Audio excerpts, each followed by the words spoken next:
The string quartet's melody floated through the marble halls of the Grand Plaza Hotel as I adjusted my simple navy dress. The same one I'd worn when signing the acquisition papers last week.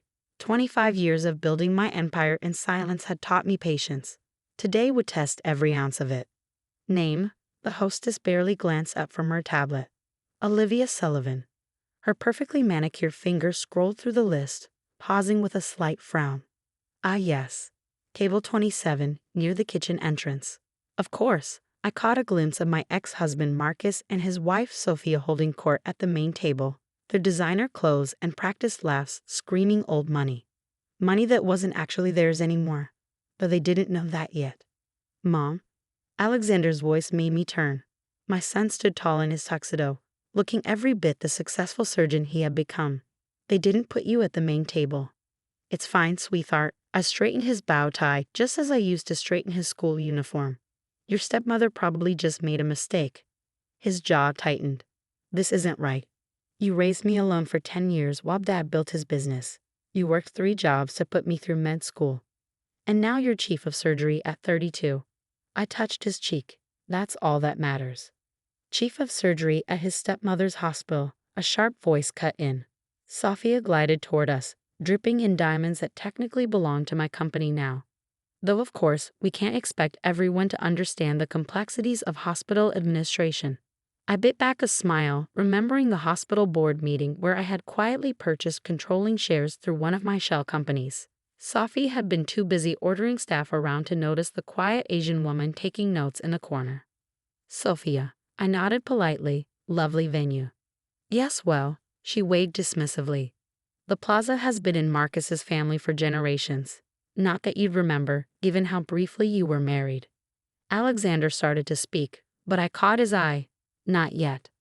How could I forget? I smiled. Though I hear the recent ownership changes have been interesting. Sophia's perfectly Botox forehead attempted to furrow. Changes? The plaza belongs to the Harrison Family Trust. Of course. I checked my watch. A subtle Patek Philippe that cost more than her annual spa budget. I should find my seat. The ceremony will start soon. Yes, about that. Sophia's smile turned predatory. Given the circumstances of your involvement with the family, we thought you'd be more comfortable away from the main party. With the other staff. I watched Alexander's face darken and touched his arm gently. It's fine, sweetheart. Go check on your bride. This is your day. As he reluctantly walked away, Sophia leaned closer. You know, when Marcus told me he'd married the nanny, I assumed he was joking. But here you are, still clinging to relevance through my stepson.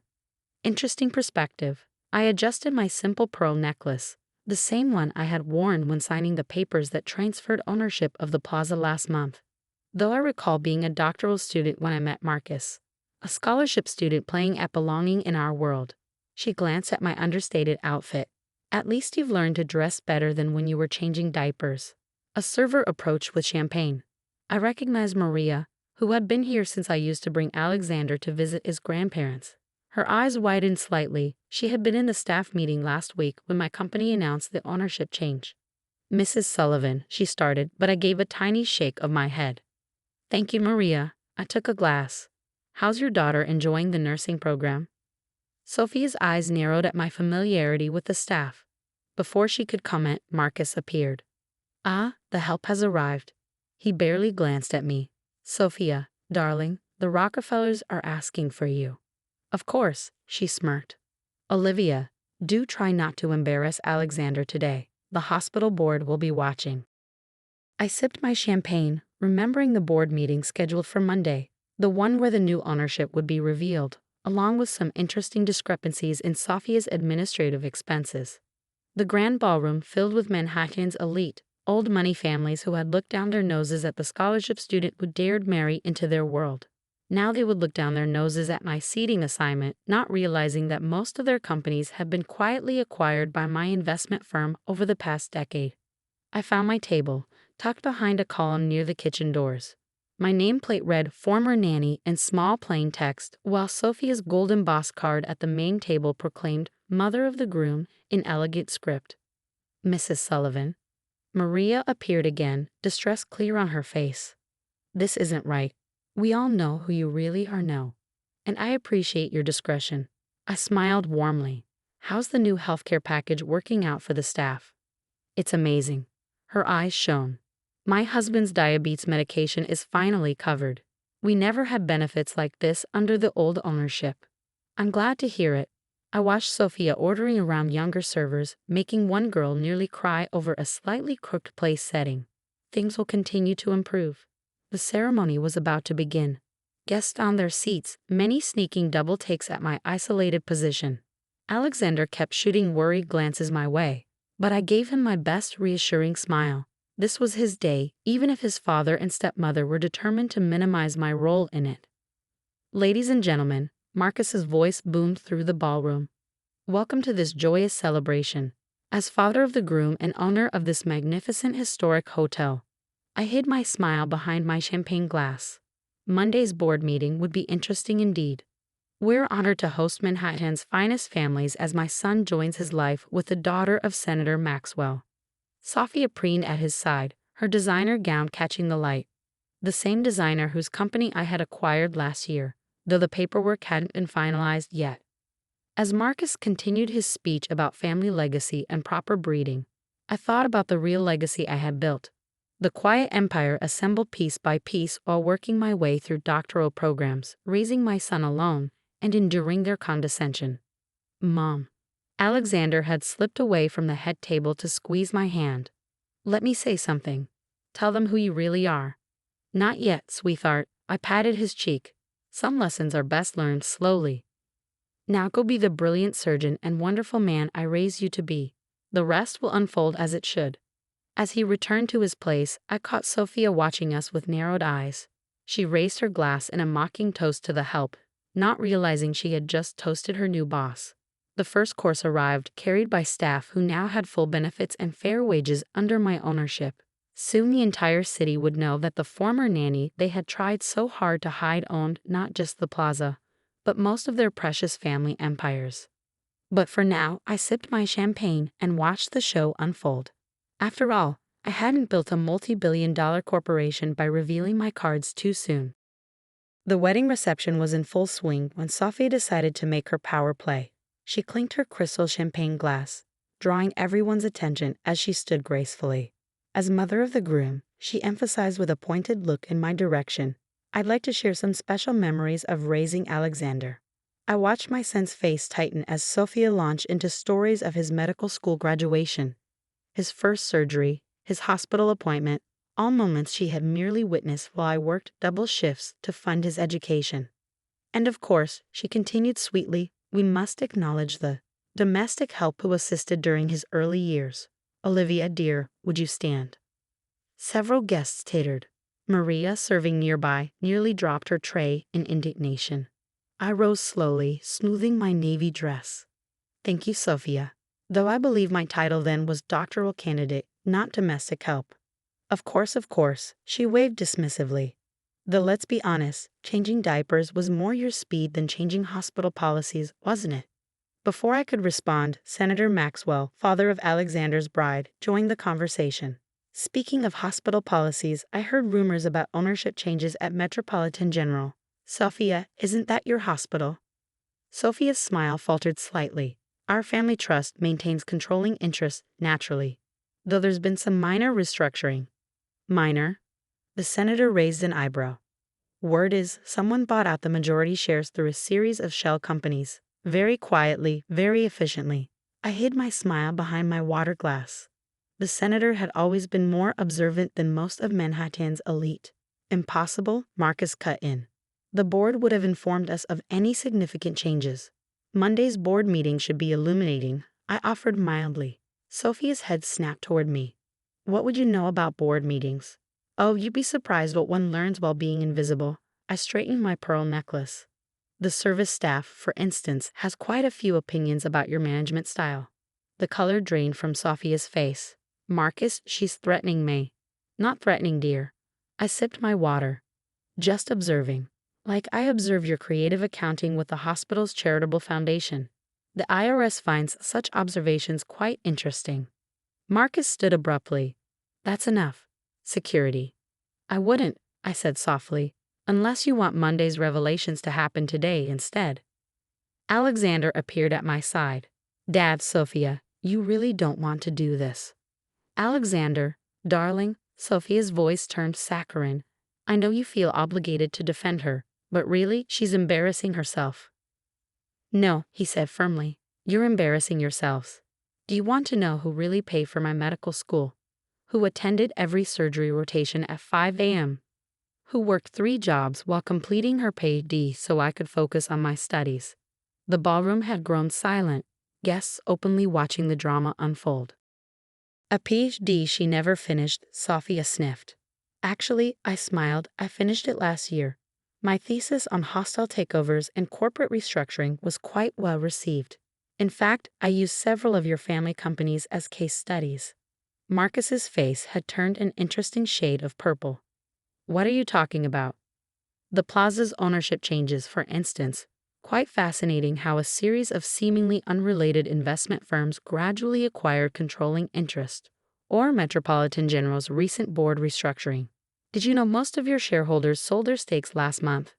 Sophia gripped Marcus's arm. She's lying. She's just a nanny who got lucky. Mom, Alexander interrupted. Just tell them. I stood addressing the room.